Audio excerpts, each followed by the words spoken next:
My sister-in-law shoved me down the stairs, screaming, "How dare you use my bathroom, dirty girl!" But when the security footage played at the family meeting, she had nowhere left to hide. I never wanted to believe that family could betray you. I had spent most of my life convincing myself that blood meant something, that even if we didn't always get along, we were still bound together by something unshakable. That belief shattered the moment I lay sprawled at the bottom of my brother's staircase, pain shooting through my body, and I heard my sister-in-law's voice trembling with fake concern. "Oh my god. Valerie, are you okay?" It had taken less than 3 seconds. One shove, one moment of blinding rage. And now, she was standing at the top of the stairs, hand over her mouth, eyes wide like she had just witnessed a tragic accident, instead of causing one. I couldn't process anything at first. My body was in shock. The pain in my hip, my shoulder, my back, it all blurred together into a dull roar. My vision swam as I tried to move, but everything felt wrong, like I wasn't entirely connected to my limbs. Then, before I could even think of responding, I heard footsteps pounding down the hallway. What happened? My brother Adrian's voice was panicked. I felt his hands on my arms, lifting me gently. Our mother was right behind him, gasping as she saw me on the floor. "She fell," Sophia answered, before I could speak. The words rang through the air, smooth and well-practiced, like she had already figured out her version of events before anyone even asked. She must have lost her balance," she continued, her voice shaking just enough to sound sincere. "I saw her coming out of the bathroom, and before I could even say anything, she tripped. I tried to sit up, but my ribs ached. I gritted my teeth. I didn't. My throat was dry. The words felt too big, like they wouldn't fit past my lips." Sophia crouched beside me, reaching out like she wanted to touch my arm, but I flinched. I saw the flicker in her expression, barely there, a half-second of irritation before she masked it with concern again. "She should go lie down," Sophia said, turning to Adrian. "Maybe get some ice? I don't think anything's broken, but she's probably in shock." She was calm, too calm, like she had just witnessed someone trip on a rug instead of falling down a full flight of wooden stairs. I saw Adrian glance at her, then back at me. He looked rattled, confused. I needed to say something. I needed to tell them the truth. But my head was spinning, and I could feel my mother's hands stroking my hair like she used to do when I was a child, whispering softly, "Just breathe. Sweetheart, you're okay." I wasn't okay, but I didn't say it. I let Adrian help me to the couch in the living room. I let Sophia disappear into the kitchen to get ice. I let my mother fuss over me while my father sat stiffly in the armchair, his jaw tight. He hadn't said a word yet, just watched the scene unfold with dark, narrowed eyes. I didn't know what to do, because even though I knew the truth that Sophia had shoved me, I also knew how it would sound if I said it out loud. She was Adrian's wife, the woman he had chosen, the person he had built his life with, and I was his sister.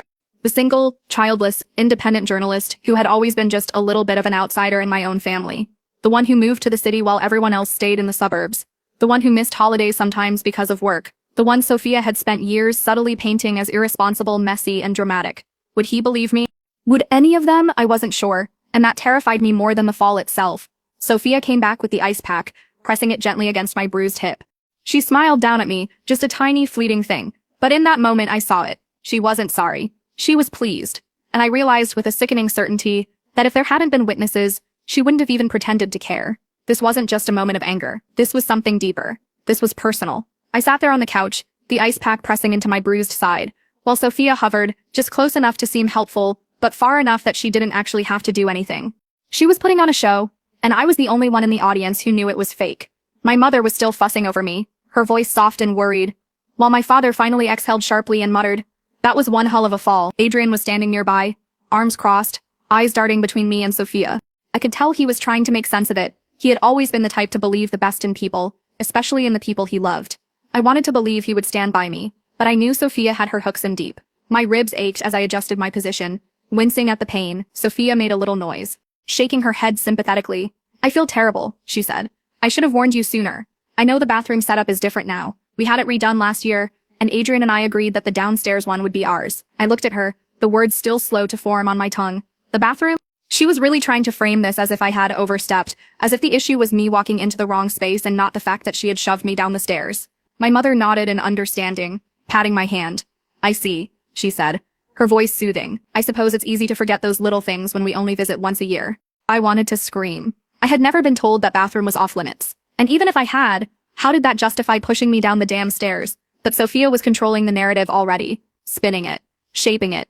She had always been good at that. "Still," Adrian said slowly, "it's not like Val did it on purpose." I glanced at him, a flicker of hope, sparking in my chest. Maybe he wasn't completely buying it. Sophia sighed. "Of course not. I was startled. That's all." I came around the corner, and suddenly she was there. And I don't know, maybe I reached out and grabbed at her wrong, and she lost her balance. She shook her head, looking pained.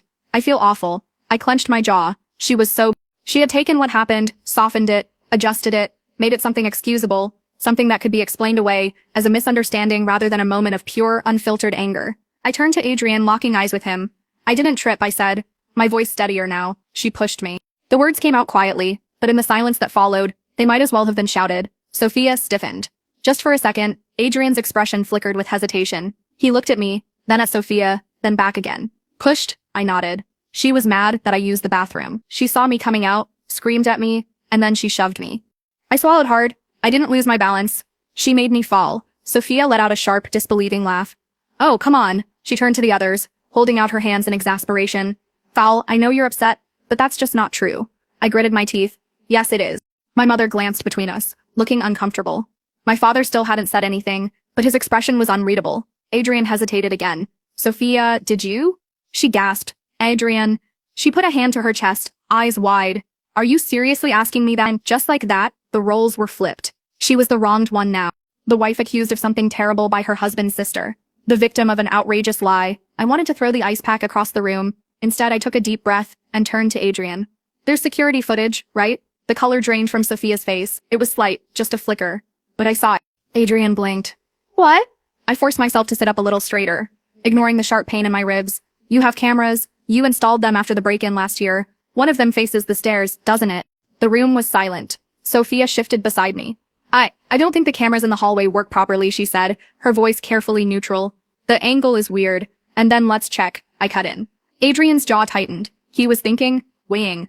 And then finally, he nodded. Yeah, let's check. Sophia didn't say another word, but I saw her nails dig into the fabric of her dress. Adrian led the way toward his office, and I moved as quickly as my aching body allowed. I could hear Sophia's breath hitch behind me, but she didn't protest. What could she say? If she tried to argue against checking the footage, it would make her look guilty. The house was silent except for the occasional creak of the wooden floor beneath our feet. My parents followed closely, my father's expression unreadable, my mother's face tight with worry. Adrian sat down at his desk and pulled up the security system's interface. Sophia hovered just behind him, hands clasped tightly in front of her. Her face composed, but her shoulders stiff. Which camera covers the stairs? Adrian muttered, scrolling through the footage. The one by the hallway, I answered. A few clicks later, and there it was, the footage from just over an hour ago. I braced myself, watching as the screen showed me walking into the hallway, heading toward the bathroom. A few seconds passed before Sophia appeared. The footage caught the exact moment she spotted me stepping out of the bathroom. She stormed toward me, her mouth moving rapidly. Then, clear as day, she shoved me. There was no mistake, no blurred movement that could be misinterpreted. The force in her arms was undeniable. It wasn't a clumsy reach or a misunderstood attempt to stop me from falling. She had pushed me with both hands, and I went flying backward down the stairs. No one spoke. I could hear my own breathing, uneven and sharp. The faint hum of the computer, the distant sound of the lake water lapping against the dock outside. Adrian watched it twice. Then slowly he turned in his chair to face Sophia. She was pale now. She started. Adrian held up a hand. Don't. His voice was cold, not angry, not shouting, just quiet and final. Sophia's lips trembled. I don't want to hear it. He cut her off. My mother pressed a hand over her mouth, eyes filled with horror. My father, still silent, only stared at Sophia with something close to disgust. She tried again. Adrian, I was upset. She used our bathroom, and I acted without thinking. He stared at her. You could have led her. Sophia let out a desperate laugh, shaking her head. Oh, come on. She's fine. A few bruises. Adrian stood up so fast his chair scraped against the floor. You pushed my sister down the stairs over a bathroom, and now you're minimizing it? His voice was sharper now, his restraint cracking. You lied about it. You sat there and played innocent while she was in pain, while we were all worried about her. You would have let us believe it was her fault, that she tripped. Sophia's hands curled into fists. I didn't mean, you meant it, Adrian shot back. You did it on purpose and you lied. He let out a bitter laugh, shaking his head. And you know what? I've let a lot of things slide. The way you talk down to her, the way you act like she's some kind of unwanted guest every time she visits, the way you treat everyone like they're beneath you unless they serve some purpose for you. Sophia flinched. I told myself it wasn't a big deal. Adrian continued. That you were just particular. That maybe you and Val just had different personalities. But this is not normal. Sophia's expression hardened. So what? You're gonna take her side? Adrian's laugh was empty. There are no sides, Sophia. There's only what happened. And you pushed my sister down the stairs. Silence stretched between them. Then Sophia straightened her spine.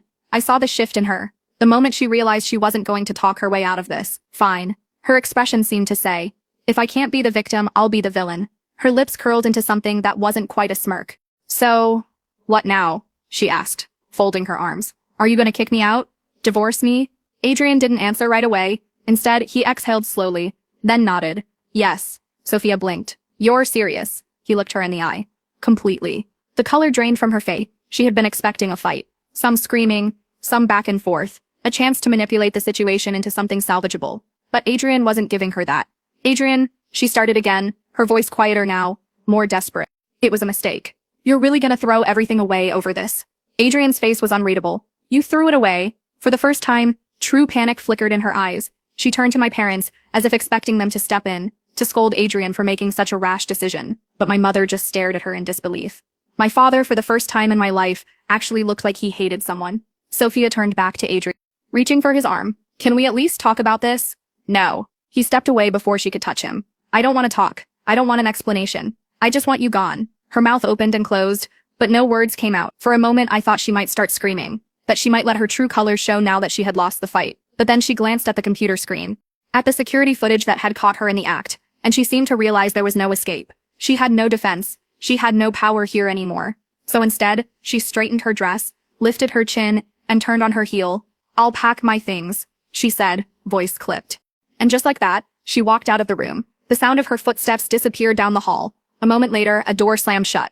No one spoke for a long time. Then finally, Adrian let out a deep breath and sank back into his chair, running a hand over his face. He looked exhausted. She's going to make this hail, he muttered.